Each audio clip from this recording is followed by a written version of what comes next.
का भी वध कर दिया गया। और ये शिशुपाल तीसरा जन्म है। पहले जन्म में हिरण्यकश्यप बने, नरसिंह भगवान बरा भगवान के द्वारा मोक्ष मिला। दूसरे जन्म में रावण कुंभकर्ण बने, राम ने आकर के उद्धार किया। तीसरे जन्म में शिशुपाल तंत्र बन के आए, ठाकुर जी ने सभी का उद्धार कर दिया।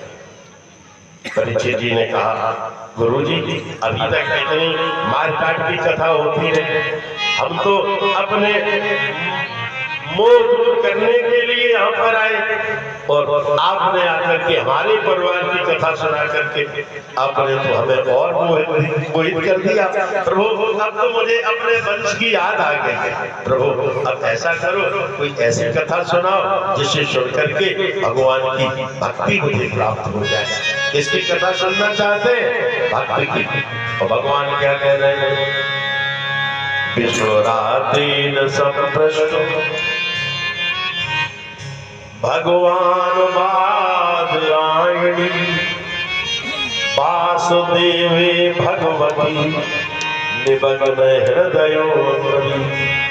भगवान सुखदेव जी भगवान वासुदेव की भक्ति में डूब गए। परीक्षित भगवान की भक्ति कथा सुनना चाहता है, और सुखदेव जी क्या सुना रहे हैं? कृष्णस्यासीत सखा कश्चित। कोई कृष्ण का सखा है। परीक्षित पूछ रहे हैं मित्र की भक्ति की कथा सुना, और सुखदेव जी कह रहे हैं सखा की कथा। कृष्णस्यासीत सखा कश्चित ब्राह्मणो ब्रह्मवित्तमा विरक्ति इंद्रियर्थेषु प्रशांतात्मा जितेन्द्रिया। एक कोई भक्त मित्र है सुदामा का, सखा है। कैसा है? ब्राह्मणो ब्रह्मविद्मा, ब्राह्मण है, ब्रह्मविद, ब्रह्म का जानकार है। और कैसा है? विरक्त। विरक्त किसे कहते हैं? जो हिंदी संस्कृत पढ़ते हैं, बेटियां भी पढ़ती हैं, भैया भी पढ़ते हैं, इतना तो जानते ही होंगे, ज्यादा नहीं जानते। विरक्त का समास करें तो विगता रसा सा विरक्ता, जिसे संसार की वासनाओं में जिसे मजा नहीं आता, मजा, वो विरक्त है। कैसा भी भोजन मिल जाए, नमक है या नहीं है, मिर्च है या नहीं है, मीठा है कि नहीं है, गर्म नहीं है, ठंडा नहीं है, कोई मतलब नहीं, उसे कहते हैं विरक्त। जो संसार से पूर्ण जिसने वैराग ले लिया है, वो विरक्त है। और कैसा है? काय से विरक्त है? इंद्रियार्थेषु।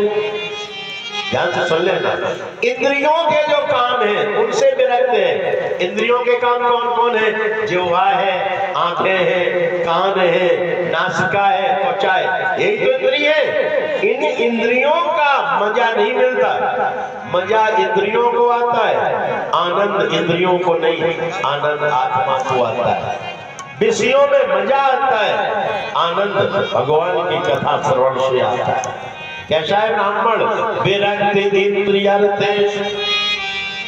और कैसा है? प्रशांतात्मा।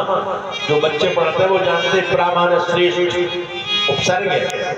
प्रामाण्य श्रेष्ठ, उसकी आत्मा बिल्कुल शांत है, उसकी आत्मा संसार के सुखों को नहीं चाहती, उसकी आत्मा तो परमात्मा का दर्शन चाहती है, परमात्मा को चाहती है। और कैसे?